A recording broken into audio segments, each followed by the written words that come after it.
Next 9 news में आपका बहुत बहुत स्वागत है। मैं हूं आपके साथ अबरारुल हक रहमान। राहुल गांधी भारत जोड़ो यात्रा में लगातार कहीं ना कहीं अपने बयानों से केंद्र की सरकार को घेरने की कोशिश कर रहे हैं और इसी कड़ी में जो उन्होंने बयान दिया है काफी ज्यादा वायरल और साथ ही सरकार से लेकर के कई और संस्थाओं पर भी उनके निशाने थे। सरकार की उन तमाम योजनाओं को लेकर के उन्होंने कई तरीके के गंभीर सवाल पूछे। दरअसल भारत जोड़ो यात्रा का जो मेन उद्देश्य माना जा रहा है वो 2024 है।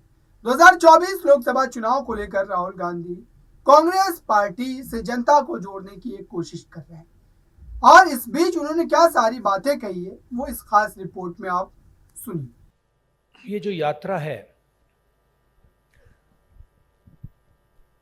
जो हिंदुस्तान की आवाज को दबाया जा रहा है और जो हिंदुस्तान में डर फैलाया जा रहा है, हिंदुस्तान को जो बांटा जा रहा है,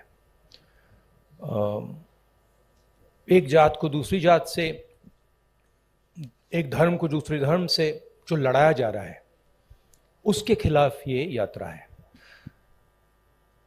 इस यात्रा का एक और लक्ष्य है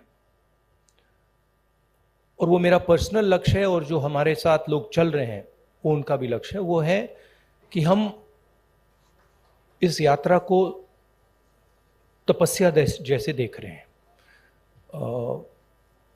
हम अपने देश से प्यार करते हैं, देश की जनता से प्यार करते हैं, किसानों से, गरीब लोगों से प्यार करते हैं और उनके साथ हम चलना चाहते हैं।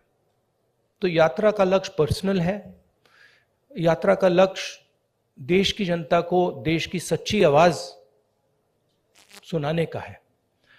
अब देखिए, उससे राजनीतिक फायदा हो, नुकसान हो, उसके बारे में मैं नहीं कह सकता हूं, मगर यात्रा का लक्ष्य अवेयरनेस का है। और जो मेन 3 बातें हैं जो हम सब जगह कहते हैं, भारत जोड़ो, डर के खिलाफ खड़े हो, नफरत मत करो, ये एक मुद्दा है। दूसरा मुद्दा, जो हिंदुस्तान में इकोनॉमिक इनइक्वालिटी हो रही है, जो सारा का सारा धन मीडिया, दूसरे इंस्टीट्यूशंस, 2, 3, 4 लोगों के हाथ में है, इसके खिलाफ। और उसके जो नतीजे हैं, भयंकर जो अनएम्प्लॉयमेंट हो रहा है, तेजी से जो महंगाई बढ़ रही है, उसके खिलाफ ये यात्रा है। और लोगों को ये मालूम है कि भाई हिंदुस्तान में बेरोजगारी बढ़ रही है तो उसका कारण है कि पूरा का पूरा धन 3, 4, 5 लोगों के हाथ में है, सबको मालूम है।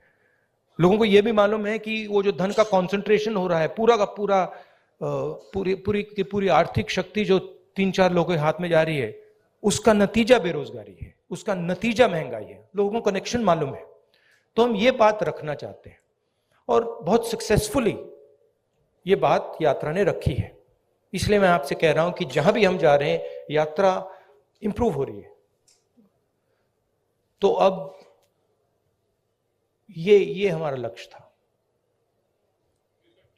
दैनिक जागरण से अश्विनी शर्मा, नहीं बताता हूं। देखिए,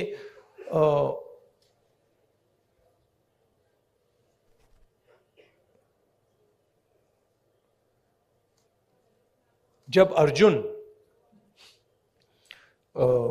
मछली की आंख में तीर मार रहा था तो उसने आपसे कहा, उसने कहा कि आंख में तीर मारने के बाद मैं क्या करूंगा? कहा था क्या? नहीं कहा था ना। उस कहानी का मतलब है, वो गीता में भी है, तुम काम करो, जो होना है होगा, ध्यान काम पे रखो। तो वही थिंकिंग है यात्रा की भी। आपका सवाल अच्छा है। यात्रा के बाद एक और काम होगा, उसके बाद शायद एक और काम होगा, फिर आपको जवाब मिल जाएगा। शुक्रिया राहुल जी। जागरण से अश्विनी शर्मा। संक्षिप्त में प्लीज। हेलो।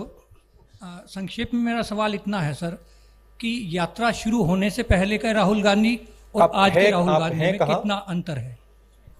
हाँ, थैंक यू। हाँ, यात्रा शुरू होने से पहले के राहुल गांधी और करनाल तक पहुंचे, इसमें कितना अंतर आया है आपके अनुभव में और व्यक्तित्व में? भैया ये तो आपका डिसीजन है, ये तो आप लोग जज, जूरी और एक्सिक्यूशनर हो। मेरा निर्णय तो नहीं है, मेरा डिसीजन तो नहीं है।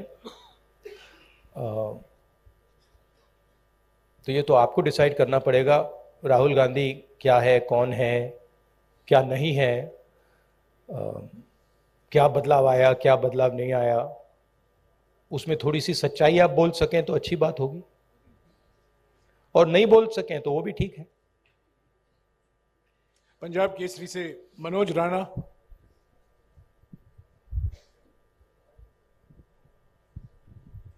सर नमस्कार। मैं ये जानना चाहता हूँ, वैसे हरियाणा की जनता भी जानना चाहती है कि आगामी विधानसभा चुनाव में सीएम का चेहरा कौन रहेंगे कांग्रेस की तरफ से, क्योंकि भाजपा का तो उन्होंने क्लियर कर रखा है लगभग। हाँ जी। देखिए, मैंने प्रेस कॉन्फ्रेंसेस में 3-4 बार कहा है कि हमारा लक्ष्य यात्रा का है, और आप लोग डाइवर्ट करने की कोशिश करते हो। पता नहीं आप यात्रा को दिखाते ही नहीं हो। आपको कहा गया है कि भाई यात्रा को दिखाओ मत। सोशल मीडिया में मतलब बवाल मचा हुआ है, तूफान आया हुआ है, मगर नेशनल मीडिया में कुछ नहीं दिखाया जाता। और फिर आप प्रेस कॉन्फ्रेंस में आते हो, कहते हो भैया चलो एक डिस्ट्रैक्शन मारते हैं, सीएम कौन होगा, पीएम कौन होगा। अगला सवाल आएगा पीएम कौन होगा, देख लेना, आएगा, पक्का आएगा कि डिस्ट्रैक्ट करना है भैया, सीएम कौन होगा, पीएम कौन होगा। फिर उसके बाद आएगा सवाल ऑपोजिशन यूनिटी नहीं है, वो भी आएगा। तो आप करिए जो आपको करना है, मुझे भी करना है काम। Thank you. अमर उजाला से सेवा सिंह। अब भैया पीएम वाला पूछिए,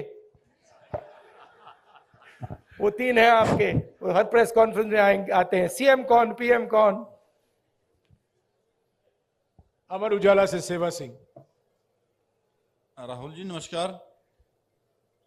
कहाँ है? हाँ जी, सॉरी। शेर यात्रा चल रही है, बहुत चर्चाएं हो रही है, लेकिन कांग्रेस के संगठन की भी उतनी चर्चा हो रही है कि मतलब आगे चुनाव की तैयारियों को देख रहे हैं लोग यात्रा के जोड़ के, तो संगठन की भी इतनी ही चर्चा हो रही है कि संगठन नहीं मतलब बन पा रहा, संगठन नहीं बन पा रहा है।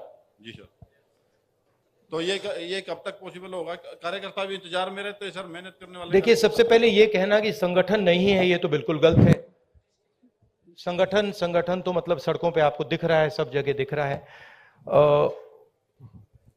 खारगे जी प्रेसिडेंट हैं, मैं कांग्रेस पार्टी का प्रेसिडेंट नहीं हूं, तो ये सवाल आपको खारगे जी से पूछना पड़ेगा कि एग्जैक्टली हरियाणा का संगठन में इंप्रूवमेंट कैसे लाई जाएगी। मैं हरियाणा के 3 डिजिटल न्यूज चैनल से सवाल पूछवाऊंगा। लोकवाणी से मनदीप पूनिया। हाँ जी, माइक दीजिएगा इनको जल्दी। सर नमस्कार। नमस्कार सर। सर मैं आपसे ये सवाल पूछना चाहता हूं कि आप लगातार कह रहे हैं कि डर का माहौल है, नफरत फैल रही है, डर का माहौल है। आपकी सरकार छत्तीसगढ़ में है, वहां पर सोनी सोरी जो कि इंटरनेशनल ह्यूमन राइट एक्टिविस्ट मानी जाती हैं, उनके घर की बिजली काट दी गई है, वो अंधेरे में रह रही हैं। अभी कुछ दिन पहले वहां पर एक 19 साल के आदिवासी लड़के का छत्तीसगढ़ पुलिस एनकाउंटर करती है। तो डर का माहौल भी आपको दिख रहा है, और क्योंकि इस यात्रा से आप कह रहे हैं कि सिविल सोसाइटी, पत्रकार, वकील, जो भी सेक्शन डरा हुआ है, उसके आप दिल की उसकी मन की उसको डर को आप कम करना चाहते हैं। तो सोनी सोरी जो कि इंटरनेशनल एक्टिविस्ट हैं, वो डर में वहां अंधेरे में बैठी हुई हैं, तो वहां आपकी सरकार है। बाकी अगर आपकी सरकार सेंटर में आ गई तो फिर वही जो छत्तीसगढ़ में रहा, क्या वही होगा? नहीं, सबसे पहली बात यह है, देख तो आपने देखा राहुल गांधी केंद्र की सरकार को पूरी तरीके से घेर भी रहे हैं, और साथ ही अपने लिए राजनीतिक जो स्पेस है उसको भी बना रहे हैं। लेकिन जनता इन तमाम बातों पर कितनी खड़ी उतरती है, इन तमाम बातों को लेकर कितना ज्यादा कांग्रेस के पक्ष में माहौल बनता है, ये 2024 जब चुनाव नजदीक आएंगे उस समय ही पता लगेगा। इस खास रिपोर्ट में बस इतना ही। देखते रहिए ताज़ा तरीन खबरों के लिए नेक्स्ट 9 न्यूज़ को। धन्यवाद।